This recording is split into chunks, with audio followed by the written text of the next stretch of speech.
Hi creative friends, this is Freya and thank you so much for being here. So I allowed everything to dry and I just want to say that, when you're building up a background, it may not look like anything at certain stages. Like it might just look like, whatever, there's nothing really going on. And that is totally normal. And actually, I think that's a good thing because it allows us the space to expand. And what I mean by that, so let me just explain. Like, just say that you just started a background and one or two layers in, it's all coming together and you kind of like have a very good idea of what you want it to be, the end goal, like you have this image in your head, etc., etc. Sometimes that can be a bit restricting, and when we don't know, it opens up more of a space of expansion and flow, because now we're more willing to be curious rather than be certain.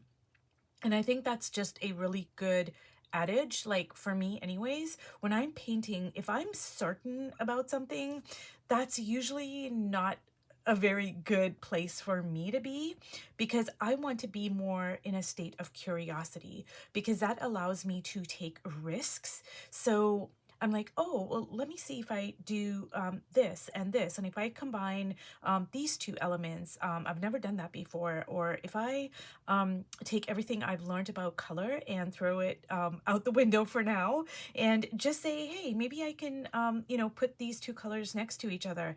That to me is a lot more interesting and exciting of a place to be than for me to be certain. Like, oh, I absolutely know that these two colors go together. And there's nothing wrong with that, because I have certain color palettes that I absolutely love, like the blue orange combo. Like it's just a tried and true combo for me. But sometimes like it also is really good for me to stretch myself and to say, instead of doing something I've always done, which is use the blue and orange combo, well, let me just switch it up a little bit and let me be in a state of not knowing, of being curious, of being in beginner's mind, because that allows me to step outside of my comfort zone, and then like interesting things can happen. So anyways, guys, I was just looking at this, and when I finished it up, like in my last video, when I left it, like I was just like, oh, whatever. It wasn't like, it didn't seem like that interesting to me. I mean, it was okay. There were parts of it that I liked, but now that I'm coming back to it, like I am really liking like a lot of different aspects. Like if I had to point out, like I love the excuse me, I love the obviously the red circles. I mean, oh my god, with the little bits of gold here. But I'm really loving the tea dipped collage, especially with my handwriting, the blue stabilo. I just, there's just a lot about what's going on here that I'm really just loving. So what I'm going to do is I'm going to continue working on both the pages, but what I'm going to do is I think I am going to get out my Posca marker here, and I'm just going to kind of like make some dots, make some lines.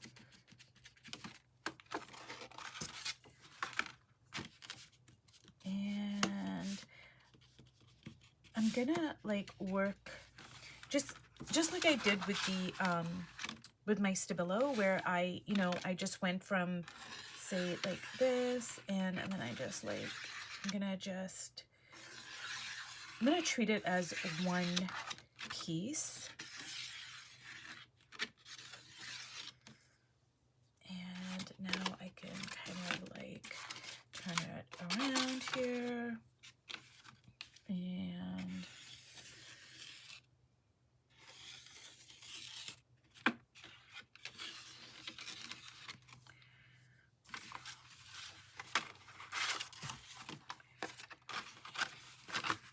and the thing is, you guys, like, when I'm doing something like this, it may not seem like a big deal now. Like, okay, I'm just putting blue dots with my Posca marker. What, you know, there's nothing too out of the ordinary about that. But later on, it might be like a really interesting part of the spread. And that's the same thing with, like, say, my tea dipped collages. It's with anything, you know. It doesn't seem like it's a big deal when you're doing it, but then later on, you're like, wow, that adds so much to the finished piece. And now I think what I'm going to do is I want to put some of my burnt sienna because I want to play up on the tea-soaked collage here. And I just want to kind of like stain the collage a little bit, stain the papers. Ooh, like, look at that.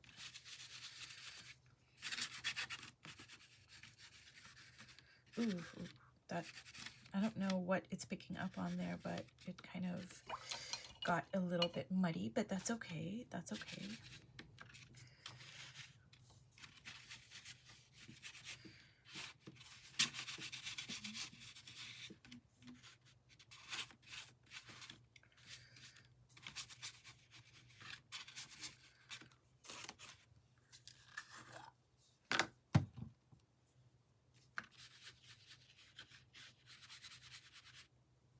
So what I want to do, one of my goals is just to cover all the whites. Now, you can let some of the whites show through. There's nothing wrong with that. But for me personally, I think I want to cover up all the whites here. And I'm just going to, see, I'm just letting some of the inks drip. And if it drips onto this page, that's fine. I just want some drips here.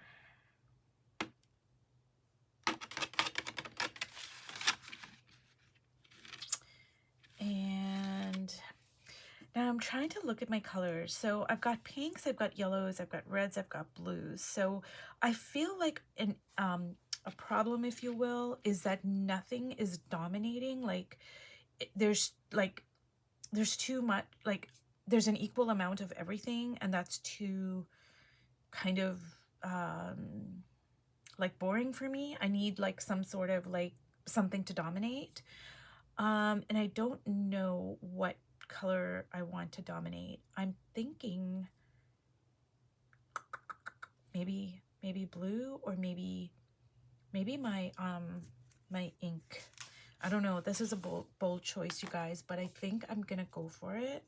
I think I'm gonna just go with the ink here, which is like a Payne's gray. It's very, very dark, but I want something to give it a bit of a zing. Ooh, like, look at that. Oh my goodness. So in the beginning, you guys, me using like really dark colors like Payne's gray or black gesso, it was really difficult for me, honestly, because it is so powerful. Like, look at it. But what happened is I just started experimenting with it more and more. And I actually taught a class with Everything Art UK. This was probably about 3 years ago-ish. And my lesson was about using black gesso. And I call it magic in a bottle because it honestly is. It is a bit intimidating, I'm not gonna lie, in the beginning especially, but the more you use it, the better you are going to get at using it, and the more confident you're going to become. And the thing about neutrals and blacks, that are like the really dark colors, is it adds so much drama to your piece.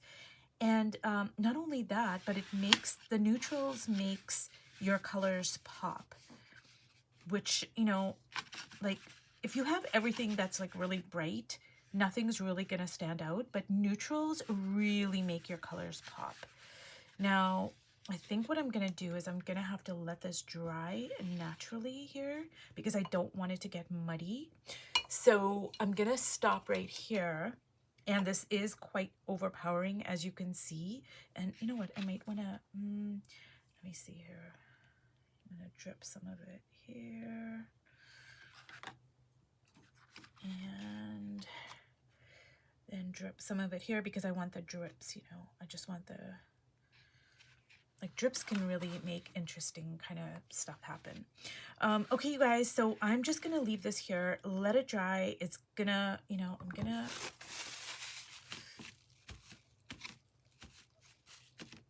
just gonna kind of like blot some of it because, and actually I think I'm just gonna,